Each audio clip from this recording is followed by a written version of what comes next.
Madani rail रे रहमतेरी mail रे Madani rail रे रहमतेरी मेल रे सिगरी चढ़लो भाई ये सिगरी चढ़लो भाई नहीं तो गाड़ी फेल रे मदनी रेल रे रहमतेरी मेल रे मदनी रेल रे रहमतेरी मेल रे।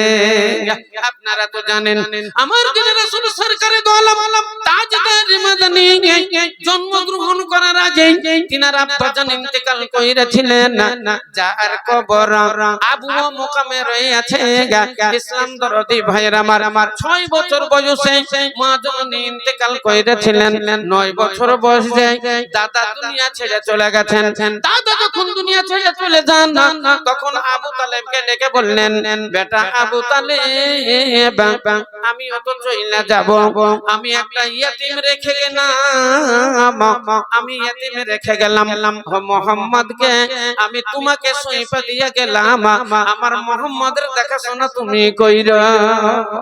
এর বাবাও নেই এর মাও নেই একে মারলে গালাগালি করলে উহু আহা করার মতো কেউ নেই আমি তোমাকেই সঁপে দিয়ে গেলাম আমার মুহাম্মদের তুমি দেখাশোনা করো। দেখো মুহাম্মদকে কেউ যেন গালাগালি না করে দেখো তাকে যেন কেউ কষ্ট না দেয় তার উপরে যেন কেউ হাত না ওঠায় আমি তোমাকে দিয়ে গেলাম আমার মুহাম্মদের তুমি দেখাশোনা করিয়া। আবু তালেব তিনি দেখাশোনা করতেন এক দুই করতে করতে 17 বছর বয়স যখন নবীর আমার তখন আবু তালেব আল্লাহর নবীকে ডেকে বললেন মুহাম্মদ এইভাবে সংসারে চলাফেরা কি করা যায় এইভাবে দুনিয়াতে কি চলা যায় তোমাকে তো একদিন বিয়ে শাদী করতে হবে তোমাকে জীবনে প্রতিষ্ঠিত হতে হবে বলো তুমি কেমন করে খাবে বলো তোমার এই সংসার কেমন করে ম্যানেজ হবে তোমাকে কিছু ব্যবসা বাণিজ্য করতে হবে তবে চলো আমার সঙ্গে ব্যবসা বাণিজ্যের নিয়ম কানুন তোমাকে জানতে হবে ট্রেনিং দিতে হবে। 17 বছর বয়সে আল্লাহর নবীকে নিয়ে শাম শহরের দিকে একবার আবু তালেব গিয়েছিলেন ব্যবসা বাণিজ্যের জন্য। রাস্তাতে যেতে যেতে এই মালমাত্তা সমস্ত বিক্রি হয়ে গেছিল এবং অনেক মুনাফা হয়েছিল। ইসলাম দরদি ভাইয়ের আমার যখন নবীর আমার 24 বছর বয়স 24 বছর বয়সে একবার বললেন চলো শাম শহর থেকে ফিরে আসি কিছু ব্যবসা বাণিজ্য করতে হবে। বলে চাচা টাকা পয়সার কি টাকা পয়সার ব্যবস্থা কি হবে বলে চিন্তা কইরো না সেই যুগে আপনারা মক্কা নগরীর ঘটনা শুনেছেন না মক্কাতে একটা মহিলা ধনীদের মধ্যে একটা ধনী মহিলা যার নাম হলো খাদিজাতুল কুবরা এলাকার ভিতরে একটা ধনী মেয়ে যার ব্যবসা বাণিজ্য চতুর্দিকে ছড়িয়েছিল এবং অগাধ টাকা পয়সার মালিক খাদিজাতুল কুবরা। তারই দরবারে এই আবু তালেব থাকতেন আল্লাহর নবীর চাচা ইসলাম দরদি ভাইরা আমার কিছু মালমাত্তা নিয়ে শাম শহরের দিকে আবার রওনা হয়ে গেলেন। আল্লাহর নবীর জন্য তাকে ট্রেনিং শিক্ষা দিতে হবে ব্যবসা বাণিজ্য শেখাতে হবে ব্যবসা বাণিজ্যের জন্য কি কি দরকার তিনাকে জানিয়ে দেওয়ার জন্য শেখানোর জন্য। এখানে করে অনেক লোক আছেন আপনারা আপনাদের মধ্যে অনেক লোক ব্যবসায়ী আপনাদের কারো মুদিখানার দোকান আছে কারো হয়তো দেখা গেল লেদ আছে কারো হয়তো অন্যান্য ব্যবসা আছে কারো জুতোর দোকান কারো কাপড়ের দোকান কিন্তু দেখবেন ব্যবসা বাণিজ্যের জন্য 3টা শর্ত আছে আজকে শিখিয়ে দিব আপনাদের। অনেকেই ব্যবসা বাণিজ্য করতে জানে না কিন্তু ব্যবসার 3টা শর্ত আছে। আমার কাছে একটা ব্যবসা তেজারাতের বই আছে ওই বইটাতে লিখছে 3টা শর্ত। 1 নম্বর হলো সততা 2 নম্বর হলো নম্রতা আর 3 নম্বর হলো ভদ্রতা। সততা নম্রতা ভদ্রতা এই 3টা জিনিস ব্যবসায়ীদের জন্য দরকার। যদি না থাকে তাহলে সে পাক্কা ব্যবসায়িক হতে পারবে না। হ্যাঁ, তার মধ্যে 100% ব্যবসার গুণ থাকবে না। সততা তো বুঝতে পারলেন, সততা মানে সত্য কথা, দাড়ি কাটা কাটা। একটা ভালো লোক গেল, একটা মাস্টার গেল, একটা ডাক্তার গেল, জিজ্ঞাসা করলো 1 কেজি চিনি দাও। আপনি 1 কেজি চিনি দিলেন আর কাঁটাটা কিন্তু একটু ঝুলিয়ে দিলেন। দেখা গেল টাইট না হয়ে ডান সাইডে চিনির দিকে একটু ঘুরিয়ে দিলেন না। ডাক্তারের জন্য, মাস্টারের জন্য, মৌলানার জন্য দিয়ে দিলেন। একটা রোগী তার ছেলেকে বলল, যার 6 বছর বয়স, বলল বাবা বাড়িতে তো কেউ নাই, তোর মা নেই, যাই 1 কেজি চিনি নিয়ে আয়। 50টা টাকা দিয়ে দিল ছেলেটার হাতে। ছেলেটা বলছে 1 কেজি চিনি দাও গো দোকানদার। দোকানদারকে 50টা টাকা দিয়ে দিল। ছোট্ট ছেলে বলে আপনি কাঁটাটা এই দিকে রেখে দিলেন। এক কথায় 50 গ্রাম কম দিয়ে দিলেন কিংবা 25 গ্রাম কম দিয়ে দিলেন। আপনার সততা হইল না, আপনার এটা সততা হইল না। সততা করতে গেলে ওই ডাক্তারকে যেমন দিয়েছিলেন এই বাচ্চাটাকেও তেমনি দিতে হবে, কিংবা তার চাইতে বেশি দিতে হবে। যারা খুব পণ্ডিত, জ্ঞানী, হ্যাঁ জ্ঞানী গুণী এবং যারা আসলেই ব্যবসায়িক, তারা ওই বাচ্চাদেরকে বেশি দিবে। কারণ জানেন, হ্যাঁ আমাকে যখন আপনি 1 কেজি চিনি দিতে গিয়ে 950 গ্রাম দিবেন, আমি কিন্তু বাড়িতে গিয়ে মাপবো না চিনি, যেহেতু আমি নিজেই নিয়ে আসলাম। কিন্তু আমার ছোট্ট ছেলেটা যখন যাবে, আমার নাতি পোতা যখন যাবে, তখন আমার সন্দেহ হবে, আরে ছোট্ট ছেলে বলে আবার সমান দিয়েছে তো না কম দিয়েছে, দেখি রে ডাঁডিটা ওজন করে দেখলে তো 950, তাইড়িয়া চলে যাবে আপনার কাছে, এই দেখেন 950 দিয়েছেন। তাহলে নিজে কিনে নিয়ে এলে আপনার কাছে যাবেন না। কিন্তু বাচ্চাটার সময় অনেকেই সময় অনেক জিনিস ওজন করে দেখে যে বেশি দিলেন না কম দিলে, হ্যাঁ তো এখানে আপনার সততা থাকলো না। সেই জন্য নাম্বার 1 ব্যবসার মধ্যে হবে সততা। 2 নম্বর হবে নম্রতা। আপনার মধ্যে নরম থাকবে, ব্যবসায়িক কোনোদিন গরম হবে না, ব্যবসায়িক কোনোদিন গরম হবে না। যেমন ধরুন এক জোড়া জুতো, আপনি জুতো কিনতে গেলেন, জুতোর দাম কিন্তু 350 টাকা, যে কিনেছে সে কিনেছে 350 টাকা। এবার খরিদ্দার বলছে দাদা জুতোটা তো খুব পছন্দ, তো জুতোটার দাম কত? তো বলছে জুতোটার দাম হলো 370 টাকা, কিনা কিন্তু আর 350 টাকা। এই বলছে 370 টাকা, এই বলছে তোর কত দাম হয়, 250 টাকাতে দিবে। এই কি বলছে 250 টাকায় দিবে, এর মেজাজ গেছে খারাপ হয়ে। আমি কিনেছি 350 আর আমাকে বলছে 250 টাকায় দিবে। তখন চট করে ঢেলে, তোর বাপ কোনোদিন পাই দিয়েছে? এরকম জুতো কোনোদিন চোখে দেখেছিস? তোর বাপ কোনোদিন পাই দিয়েছে? মানে ওর কি নাই তো আছে 350, আর এই বলছে 250 বলে হট টেম্পার, গরম। কিন্তু এটা ব্যবসায়িকের নিয়ম নয়, এর হবে নম্রতা। অর্থাৎ ও 250 টাকাও বলতে পারে, 200 টাকাও বলতে পারে, 300 টাকাও বলতে পারে, ওর ইচ্ছে তোমার ইচ্ছে, তুমি দিতেও পারো না দিতেও পারো। আপনাকে বলতে হবে ভাই হবে না, এতে আমার পড়তা নাই, অন্য জায়গায় দেখে নাও।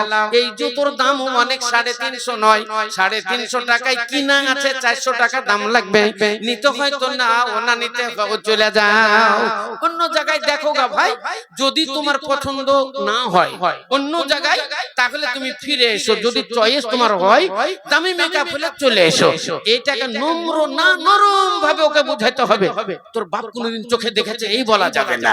এর নাম হলো নম্রতা এবং ভদ্রতা। হ্যাঁ ভদ্রতা তো বুঝতে পারছেন, বসার জন্য আর একটা জায়গা ভালো লাগবে, হ্যাঁ তারপর একটা চেয়ার বেঞ্চ ওখানে রাখতে হবে, হ্যাঁ ফ্যান একটা লাগবে, হ্যাঁ লাইট লাগবে, এবং আসার সময় তোকে একটু বসিয়ে ভালো দুটো কথা বলতে হবে। এক কথাতেই সততা, নম্রতা, ভদ্রতা, এই 3টে জিনিস ব্যবসার নিয়ম। ইসলাম দরদি ভাইরা আমার দিলের রাসূল সরকারে দো আলম তাজদারে মাদানী আহমদ মুজতবা মুহাম্মদ মুস্তাফা ভক্তি সহকারে বলেন সাল্লাল্লাহু আলাইহি ওয়াসাল্লাম। তিনাকে নিয়ে ব্যবসা বাণিজ্যে গেলেন আবু তালেব। ব্যবসা বাণিজ্যে অনেক মুনাফা হলো, অনেক লাভ হলো। তাড়াতাড়ি প্রায় মাল বিক্রি হয়ে গেল মাল ধন নিয়ে এসে খাদিজাতুল কুবরাকে বুঝিয়ে দেওয়া হলো যেটা লাভ ছিল মুনাফা ছিল সেটা আল্লাহ নবী বুঝিয়ে দিলেন খাদিজাতুল কুবরাকে খাদিজা বললেন মুহাম্মদ তোমার মুনাফা কত থাকলো তোমার লাভ কত থাকলো তুমি কত লাভ রেখে আমার পয়সা তুমি ফেরত দিলে বলে খাদিজা আমার কাছে আমি কিছুই রাখি নাই কিন্তু তোমার মালের সঙ্গে আমার মালের কোনো শেয়ার নাই তোমারই মাল আমার কোনো মাল নাই অতএব মুনাফার মালিক আমি নয় যা কিছু লাভ লাফা সব আমি তোমাকে ফেরত দিয়ে দিয়েছি আমার কাছে কানা করিও আমি রাখি নাই ইসলাম দরদি ভাইয়ের আমার এই কথা শুনে খাদিজাতুল কুবরা আল্লাহর নবীর জন্য পাগল হইয়া গেলেন ইসলাম দরদি বন্ধু তাহলে খাদিজাতুল কুবরা রাদিয়াল্লাহু তাআলা আনহা আল্লাহর নবীর দিকে তাকিয়ে তাকিয়ে দেখতে লাগলেন এই মক্কা নগরীতে সৌদি আরবে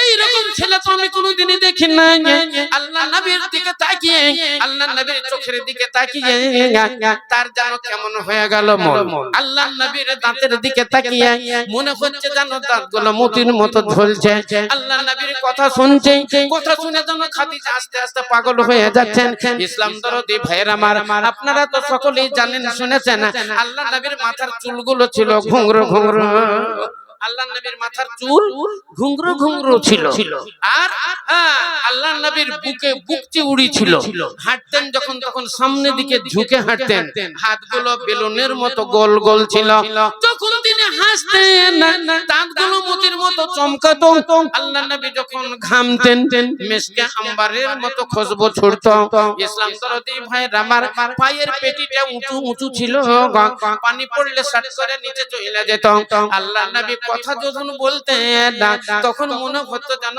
মধু বর্ষণ হচ্ছে ইসলাম দরদি ভাইয়ের আমার আল্লাহর নবী যখন ভাষণ দিতেন পথে চলতে চলতে দাঁড়িয়ে যেত খুব কাজ রাস্তায় খুব কাজে চলছে কিন্তু আল্লাহর নবী যখন ভাষণ দিতেন পথে গিয়ে দাঁড়িয়ে যেত আর আগাতে পারতো না আল্লাহর নবীর কথা শেষ না হওয়া পর্যন্ত আল্লাহর নবীর ভাষণ শেষ না হওয়া পর্যন্ত পথে আর চলতে পারতো না ইসলাম দরদি ভাইয়ের আমার এই রকম ব্যবস্থা ছিল আল্লাহর নবী অতএব আল্লাহর নবীর প্রেমে খাদিজাতুল কুবরা পাগল হইয়া গেলেন নবীজি আপনি দিনের নবী গো নবী আমার জীবনের জীবন নবী আমার জীবনের জীবন আল্লাহর নবী আপনি দিনের নবী গো নবী আমার জীবনের জীবন দেখিয়া নবীর মুজিজা পাগল হলো বিবি খাদিজা দেখিয়া নবীর মুজিজা পাগল হলো বিবি খাদিজা এ সোফিয়া দিল এ সোফিয়া দিল তার জীবন যৌবন এ নবী আমার জীবনের জীবন নবীজি আপনি দিনের নবী গো নবী আমার জীবনের জীবন নবী আমার জীবনের জীবন ইসলাম দরদি ভাইয়ের আমার দিনের রাসূল সরকারে দো নাম তাজদারে মাদানির উপরে বিবি খাদিজাতুল কুবরা রাদিয়াল্লাহু তাআলা আনহা মন দিয়ে দিলেন প্রাণ দিয়ে দিলেন আপনি আমার সঙ্গের সাথী আপনি কবরে নূরের বাতি আপনি আমার সঙ্গের সাথী অন্ধকার কবরে নূরের বাতি আপনি আমার দো জাহানের ধন নবী আমার জীবনের জীবন আল্লাহর নবী আপনি দিনের নবী গো, নবী আমার জীবনের জীবন। যে দেখেছে স্বপ্নে, যে দেখেছে স্বপ্নে, ভুলিবে না সে জীবনে। যে দেখিল একবার স্বপ্নে, ভুলিল না সে জীবনে। ইসলাম দরদি ভাইরা আমার, আল্লাহ নবীকে যে স্বপ্নে দেখলো, দিনের রাসূল সরকারে দো আলম বলেন, শয়তান আমার রূপ ধারণ করতে পারে না, শয়তান আমার রূপ ধারণ করতে পারে না। আমাকে যে স্বপ্নে দেখলো, সে স্বয়ং আমাকে স্বপ্নে দেখলো, অতএব সে কোনদিন জীবনে আমারে ভুলে না, জীবনে আমারে সে ভুলে না। ইসলাম দরদি ভাইরা আমার, খাদিজাতুল কুবরা রাদিয়াল্লাহু তাআলা আনহা আল্লাহর নবীর প্রেমিক হইয়া গেলেন। আল্লাহর নবীকে ডেকে বলছে, মুহাম্মদ ইন্নী উরিদু আন উনকাহাকা ইয়া মুহাম্মদ, মুহাম্মদ আমার মনের বাসনা, আমি তোমাকে বিবাহ করব, বলো তুমি রাজি আছো কিনা। নবী আমার অবাক হইয়া গেলেন, এটা কেমন করে হতে পারে? আমার বয়স হলো 25 বছর, খাদিজাতুল কুবরার বয়স হলো 40 বছর, বিধবা মহিলা, এর সঙ্গে আমার বিবাহ কেমন করে হয়? আল্লাহর নবী বলছেন, চাচাকে, চাচা জান, এটা কেমন করে হয়? চাচা বলল, মুহাম্মদ তুমি রাজি হইয়া যাও, রাজি হইয়া যাও। বলে, না এটা কখনো হতে পারে না, আমার সঙ্গে খাদিজার কুফু হইতে পারে না। খাদিজাকে বলল, ও খাদিজা, তোমার সঙ্গে আমার কুফু হইবে না, তুমি হলে বিরাট ধনী আর আমি হলাম ইয়াতিম, আমার আব্বা নাই, আমার মা নাই, আমার কোনো ধন সম্পদ নেই।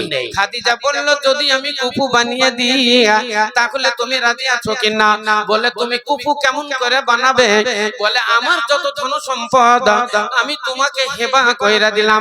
ওয়াহাবতু মালিকুল্লাহ ইয়া মুহাম্মদ, ওগো মুহাম্মদ আমার যত ধন সম্পদ আমি সব তোমার নামে উইল কইরা দিলাম, আমি তোমার নামে হেবা কইরা দিলাম। এবার কুফু হবে কি না? আমি তো সব দিয়ে দিলাম তোমাকে, এবার কুফু হবে কি না? মানে সৌদি আরবে একটা কুফু বলে শব্দ আছে। কুফু মানে সমান সমান বরাবর। ছেলে যদি সুন্দর হয় মেয়েও সুন্দরী লাগবে, ছেলে যদি ধনী হয় মেয়েও ধনী লাগবে, ছেলে যদি শিক্ষিত হয় মেয়েও শিক্ষিতা লাগবে, অন্তত 19-20 লাগবে, সমান সমান না হলেও কম বেশি একটু লাগবে, কিন্তু একবারে শিক্ষিতার সঙ্গে মূর্খ হবে না, হ্যাঁ আমিরের সঙ্গে ফকিরের হবে না।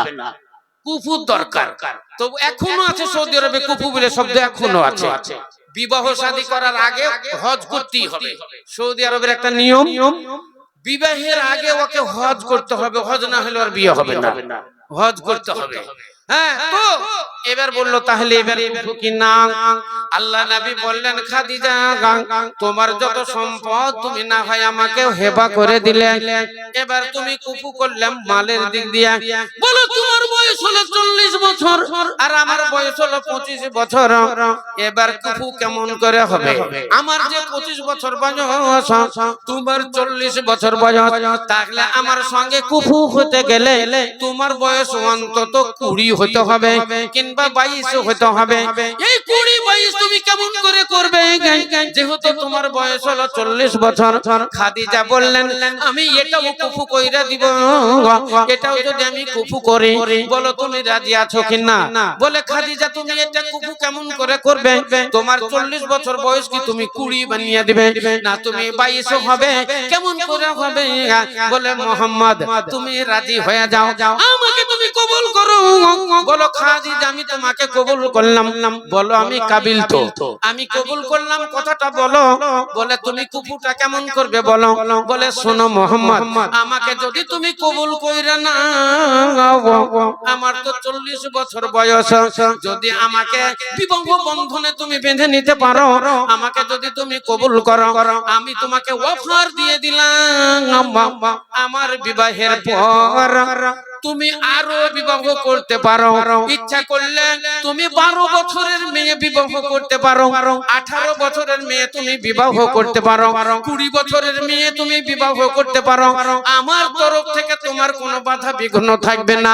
তুমি একটা বিবাহ করতে পারো, তুমি দুটো বিবাহ করতে পারো, তুমি তিনটা বিবাহ করতে পারো, তুমি চারটা বিবাহ করতে পারো, আমি তোমাকে অফার দিয়ে দিলাম। দিলাম আমার তরফ থেকে কোন রকমের বাধা বিঘ্ন থাকবে না।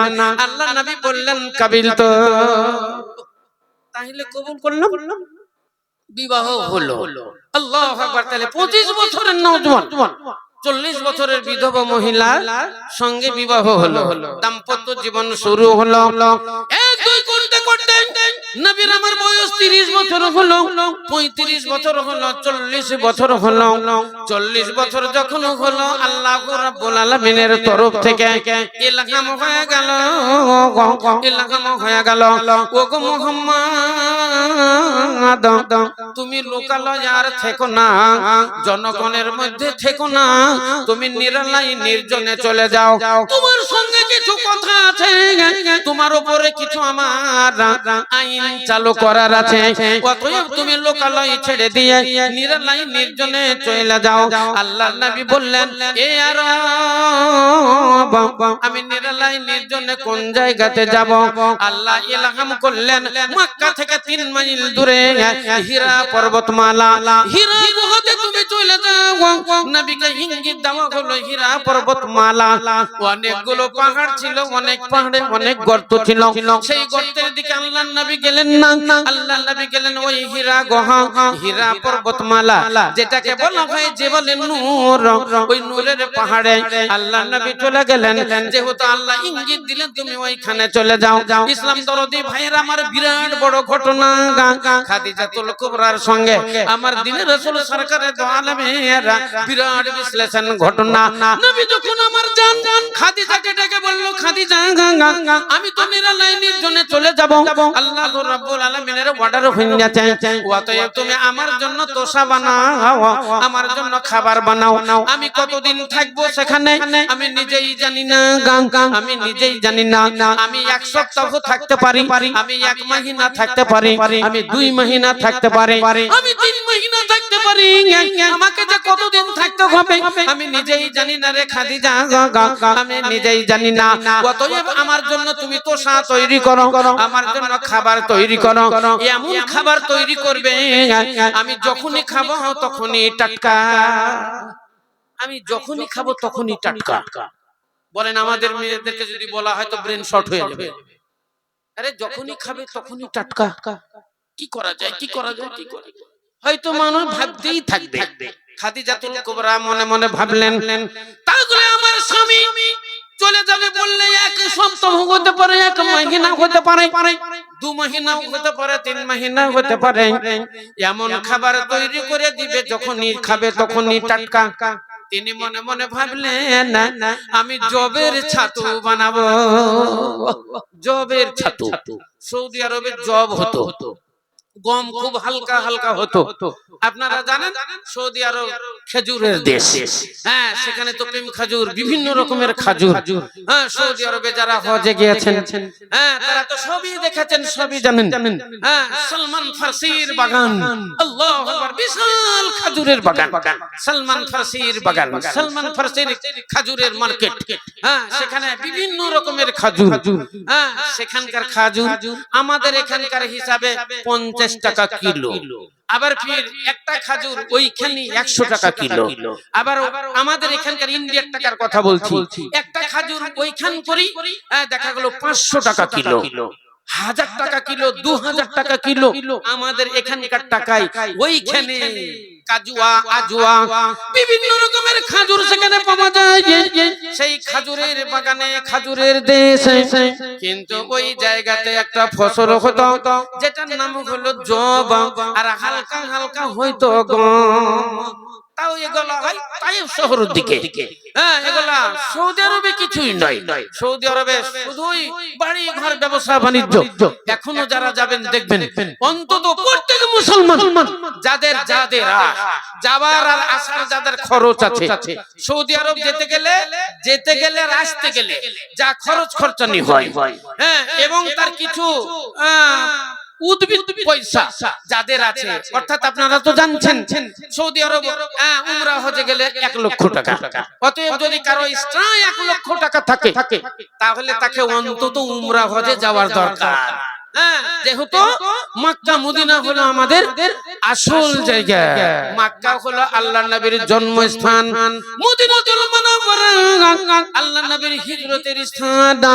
তাহলে মক্কা আর মদিনা এই দুটো জায়গা হলো আমাদের তীর্থস্থান, এই দুটো জায়গা হলো আমার নবীর দেশ।